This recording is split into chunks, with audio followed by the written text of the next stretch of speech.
जिले में एक हम लोग का ऐतिहासिक ददरी मेला लगता है। जी।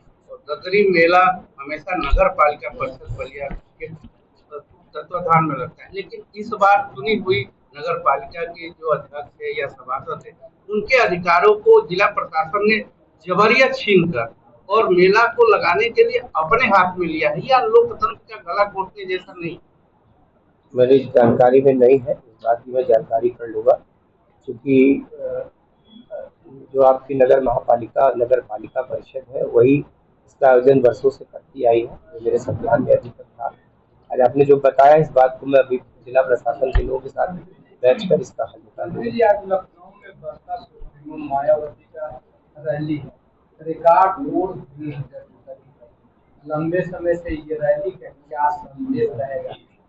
मायावती जी ने संबोधन में ईवीएम का आरोप लगाया और कहा कि प्रदेश सरकार और केंद्र सरकार में मुसलमानों का विकास नहीं हो पा रहा है। क्या है? देखिए, किसी भी राजनीतिक दल को रैलियों का आयोजन करना, बसपा पहले से भी बड़ी रैलियों का आयोजन करती रही। आज बहुत दिनों बाद, मुझको लगता है कि बहुत वर्षों बाद उनकी इस तरह की रैली का आयोजन है। निश्चित ही बसपा एक राजनीतिक दल है और उसके लोग आज बड़ी संख्या में, आपने कहा कि जुटे हैं। क्योंकि हम लोग तो आपके ज़िले में ही हैं, तो वहाँ की बहुत सारी खबर चूँकि आपको मीडिया के माध्यम से जानकारी हुई होगी। तो रैलियाँ अपनी ताकत दिखाने के लिए, संगठन की ताकत दिखाने का एक माध्यम होती है, और जिसका प्रदर्शन आज शायद बसपा कर रही है। ईवीएम और मुसलमानों का विकास नहीं होने का आरोप लगाया और आरक्षण में कहीं ना कहीं सरकार घोटाला कर रही है, ये भी आरोप। ईवीएम का रोना तो हर विपक्षी दल के लिए एक शौक बन गया है। वो चुनाव जब जीतते हैं, चाहे कांग्रेस हो चाहे समाजवादी पार्टी हो, उनकी सीटें वो जीतते हो, राज्य जीतते हो, किसी राज्य का चुनाव जीतने के बाद कांग्रेस वहाँ ईवीएम की बात नहीं करती, लेकिन अपनी हार के पीछे ईवीएम की आड़ लेना, ये एक फैशन बन गया है। और जहाँ तक आपने कहा मुसलमानों का सवाल है, इस देश में चाहे भारत सरकार की योजनाएं हो, चाहे उत्तर प्रदेश की योजनाएं हो, भारतीय जनता पार्टी का सबका साथ सबका विकास का नारा ये कोई कोरा नारा नहीं है। समाज का हर व्यक्ति उससे जुड़ा है। आवास लेने में भी, आप अपने जिले की भी दरियाफ्त करिएगा, तो आवास लेने में भी मुसलमान भाई पीछे नहीं है। राशन जो मिलता है गरीब को, उसमें पीछे नहीं है।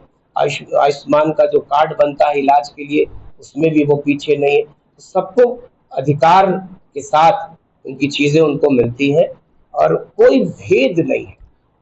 इसीलिए कोई, आपने देखा कि आज तक किसी जाति के द्वारा, किसी पार्टी के द्वारा इस तरह किसी योजनाओं में, क्योंकि हमारी सरकार सबका साथ सबके विकास की बात करती है, सबके विश्वास की बात करती है, और उन्हीं सबके भरोसे, चाहे ये केंद्र की 11 वर्षों की सरकार हो आदरणीय नरेंद्र मोदी जी की, देश के प्रधानमंत्री जी की, चाहे उत्तर प्रदेश की 8 वर्ष पूरे करने वाली सरकार है माननीय योगी आदित्यनाथ जी मुख्यमंत्री जी की, तो इन सब के पीछे वही मूल मंत्र है, सबका साथ सबका विकास, और उसी के आधार पर सबका विकास हो रहा है। ये राजनीतिक दल के लोग अपने व्यक्तिगत स्वार्थ में किसी जाति का नाम लेके किसी को भड़काने की बात जरूर करते हैं, लेकिन कोई आज देख रहा है कि जिस तरीके से समाज खुश है, गरीब खुश है। भारतीय जनता पार्टी के एजेंडे में गरीब है, किसान है, मजदूर है, हमारी मातृशक्ति है, हमारे नौजवान है। आपने देखा कि 18 प्रकार के कामगार, उन कामगारों की किसी ने जाति नहीं पूछा, उनके काम करने का जो उनकी विधाएं है वो आधार है। गांव का किसान जिसके पास भी खेत है, किसान हमारा आधार है, न कि उसकी जाति, उसका धर्म, उसका मजहब। तो किसी योजना में किसी तरह का भेदभाव किए बगैर ये सरकार काम कर रही है, और उसी का परिणाम है कि एक बेदार और निष्पक्ष काम करने वाली सरकार, जिसके ऊपर 11 वर्षों में कोई दाग नहीं, 8 वर्षों में उत्तर प्रदेश की एक बेदाग सरकार है, ये सिर्फ पूरी जनता के भरोसे पे कायम है। आजमगढ़ से मिले अखिलेश यादव का, तो अखिलेश यादव का आरोप है कि रामपुर में सरकार तो विकास नहीं कर पाई, विकास का रिकॉर्ड नहीं बना पाई, लेकिन आजम खान पर मुकदमा दर्ज करने का फर्जी रिकॉर्ड बना दी सरकार।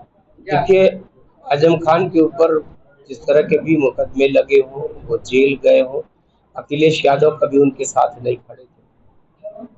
उनको जब पता चला है सब अखबारों में, मीडिया के माध्यम से, कि उनका झुकाव बसपा की तरफ है, तो उनको कहीं से डर लगा होगा वो मिलने पहुंच गए। तो ये सियासत है, ये सिर्फ राजनीति में व्यक्तिगत स्वार्थ की राजनीति है, वरना ऐसे दिन आपको देखने नहीं पड़ते। अच्छा, मंत्री जी, आत्मनिर्भर संकल्प अभियान की आप वार्ता कर रहे हैं। बलिया के आप प्रभारी मंत्री भी हैं। क्या आपको लगता है कि इन 78 सालों में आजादी के बाद से बलिया आत्मनिर्भर हुआ? क्योंकि अभी भी यहाँ का युवा पढ़ने लिखने के बाद पलायन करने को मजबूर है। देखिए, पूरे देश का विकास हो रहा है, उत्तर प्रदेश का विकास हो रहा है। जिलेवार आप नहीं कह सकते कि फला किसी भी योजना, चाहे नौजवानों को रोजगार की बात हो, आज अगर युवा उद्यमी लोन की शुरुआत किया देश के प्रधान हमारे मुख्यमंत्री जी ने, तो उसमें हर युवा लाभान्वित हुआ है, हर जिले का युवा लाभान्वित हुआ है। उद्यमी के रूप में उसको 5 लाख रुपए की जो योजना है, स्टार्टअप है। मैंने कहा कि नौकरी वर्तमान में जिस तरीके से नौजवानों को मिल रही है, काम करने का अवसर मिल रहा, कामगारों को जिस तरीके से काम मिला है, ये अपने आप में आत्मनिर्भर बनाने का जो प्रयास सरकार कर रही है। इस देश में सबसे ज्यादा स्टार्टअप पिछले 11 वर्षों में नौजवानों को अपनी अपनी काम, अपनी नई योजनाओं के माध्यम से, नए प्रयोगों के माध्यम से उन्होंने जो नए नए स्टार्टअप शुरू किए हैं, आज देखिए वो क्रांति बनी है। तो युवाओं को आगे बढ़ने का, काम करने का इससे अच्छा कोई अवसर नहीं है। उद्योगों के मामले में भी आपने देखा कि उत्तर प्रदेश में उद्योगपति कभी किसी दौर में छोड़ के चला गया था, भाग रहे थे लोग, यहाँ कोई उद्योग लगाने नहीं आ रहा था। पिछले दिनों उत्तर प्रदेश के मुखिया योगी आदित्यनाथ जी ने, हमारे मुख्यमंत्री जी ने जब ग्लोबल इन्वेस्टर समिट किया तो 40 लाख करोड़ रुपए की उत्तर प्रदेश में उद्योग आमंत्रित हुए। आज उसमें 20 लाख करोड़ से ज्यादा की ग्राउंड ब्रेकिंग सेरेमनी हो चुकी है। उद्योग लग रहा है, इंडस्ट्री लग रही है, तो काम कौन कर रहा है? हमारा युवा कर रहा है। जिलेवार यहाँ के भी बहुत सारे उद्योगपतियों ने उद्योग लगाए हैं, उद्योग लग रहे हैं। मैंने कहा एक ऐसा वातावरण बना है कि आज उत्तर प्रदेश में भय मुक्त वातावरण है, कानून का राज है, गुंडागर्दी खत्म हुई है, अपराध कम हुआ है। ऐसे में नौजवान को अपनी प्रतिभा के अनुरूप जीने का 8 लाख से ज्यादा नौकरियां उत्तर प्रदेश में बटी हैं। नौकरी बड़ी ही ईमानदारी से, आपने किसी दौर में देखा था कि उत्तर प्रदेश में लोक सेवा आयोग, अधीनस्थ चयन आयोग संस्थाएं, आपने देखा कि सीबीआई के जांच के दायरे में हुआ करती थी, उसके पदाधिकारी जेलों में हुआ करते थे। आज इन 8 वर्षों में लोक सेवा आयोग जैसी संस्था की पवित्रता साख कायम है। अधीनस्थ चयन आयोग जैसी संस्था लगातार नियुक्तियां हो रही। हमारी मातृशक्ति, चाहे वो पुलिस हो, चाहे वो पीएससी हो, चाहे वो किसी विभाग का रोजगार। मैं आपके सामने बैठा हूँ, आयुष का मंत्री हूँ, मेरे विभाग के द्वारा अब तक 3,500 लोगों के नियुक्ति पत्र दिए जा चुके हैं। नियुक्ति पत्र उत्तर प्रदेश के मुख्यमंत्री जी के हाथ से बढ़ते हैं, फिर जिलेवार उनके प्रमाण पत्र, नौकरियों के नियुक्ति पत्र बांटे जाते हैं।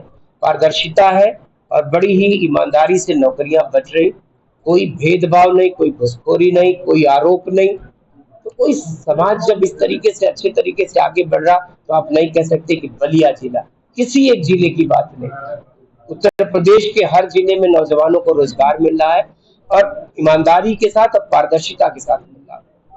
जिस तरीके से पश्चिमी उत्तर प्रदेश आत्मनिर्भर होता जा रहा है, उसके सारे जनपद जो है औद्योगिक क्रांति के साथ जो है आगे बढ़ रहे हैं, लेकिन पूर्वांचल पीछे क्यों रह गया आखिर में आत्मनिर्भरता को लेकर?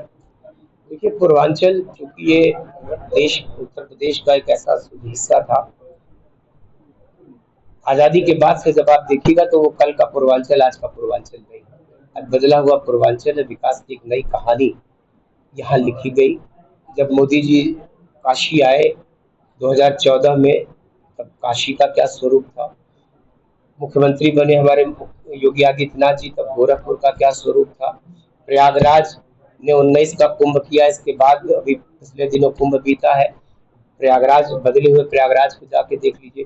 तो पूर्वांचल प्रयागराज से शुरू होता है और इधर के जिलों में जिस तरीके से मैंने कहा कि एक विकास की भी गंगा साथ साथ इस क्षेत्र में बह रही है। नई योजनाएं, पुल, फ्लाईओवर, एयरपोर्ट, आज प्रत्येक जिले में 1 डिस्ट्रिक्ट 1 मेडिकल कॉलेज का, आज उत्तर प्रदेश के 70 जिलों में मैं कह सकता हूँ कि आज करीब 60 जिले से ज्यादा हो गए जहाँ मेडिकल कॉलेज बन गया। प्रत्येक जिलेवार विश्वविद्यालय बन रहे हैं, प्रत्येक जिलेवार आप देख रहे हैं कि एयरपोर्ट, बगल में आजमगढ़ में एयरपोर्ट बना, बनारस में है ही है, प्रयागराज में काम कर रहा, सोनभद्र में एयरपोर्ट बन रहा। तो जिलेवार एयरपोर्ट जैसे सपने पूरे हो रहे हैं। तो मुझको लगता है कि विकास का कोई ऐसा काम उत्तर प्रदेश में और विशेषकर पूर्वांचल तो आप कह सकते हैं कि एक्सप्रेस वे का क्षेत्र बन गया है। रोज नई नई सड़क, पुल, 24 घंटे बिजली मिल रही, पीने का शुद्ध पानी, हर घर नल से जल का पानी मिल रहा, तो क्या नहीं मिल रहा। मैंने कहा ना कि पिछड़ा था, लेकिन आज हम बड़े गर्व से कह सकते हैं कि आज हमारा पूर्वांचल उत्तर प्रदेश की विकास में बराबर का भागीदार है। क्या पश्चिम क्या पूरब, आज इस अंतर को हर तरह से समझ लीजिए कि मिटने के कगार में। मेडिकल कॉलेज बलिया में भूमि पूजन कब होने वाला है? बहुत जल्दी, क्योंकि जेल की जमीन पर निर्माण होना है। जेल को दूसरी जगह स्थानांतरित करके उसकी जमीन चिन्हित हो गई है। जिस दिन जेल का निर्माण शुरू हो जाएगा उस दिन यहाँ मेडिकल कॉलेज का भी काम शुरू हो जाएगा। देश की आत्मनिर्भरता की बात हो रही है, अगर बलिया के पत्रकारों की बात की जाए तो 78 साल हो गए आजादी के। बलिया के पत्रकार अभी भी आत्मनिर्भर नहीं है और आज का जो प्रेस कॉन्फ्रेंस हो रहा है हम अपने प्रेस क्लब में नहीं कर पा रहे हैं। तो क्या आपको लगता है कि पत्रकारों को भी आत्मनिर्भर होना चाहिए, और क्योंकि वो संचार का सबसे बड़ा माध्यम है सरकार और जनता के बीच? जो सबके लिए जीता हो, समाज के लिए जीता हो, अगर आज उसको कोई कमी है तो निश्चित ही मुझको लगता है कि आपको प्रशासन से के द्वारा हर जिलेवार में देख रहा हूँ कि जमीनें उपलब्ध हो रही हैं और उस पर निर्माण हो रहा है। आपका प्रेस क्लब, तो मुझको लगता है कि अगर बलिया में, तो उसके लिए प्रयास करना चाहिए हमारे पत्रकार बंधुओं को कि जमीन अच्छी उपलब्ध हो, तो फिर आगे प्रेस क्लब का निर्माण भी हो जाए। आप भारी मंत्री हैं, मैंने कहा ना कि जो चीजें मेरे लिए नई होती हैं, आपने कहा तो मैं संज्ञान लेकर जिला प्रशासन से कहता हूँ कि आपके लिए प्रेस क्लब की जमीन उपलब्ध कराए। मंत्री जी, प्रेस क्लब का टेंडर हो चुका है, भूमि पूजन होने वाला है जी।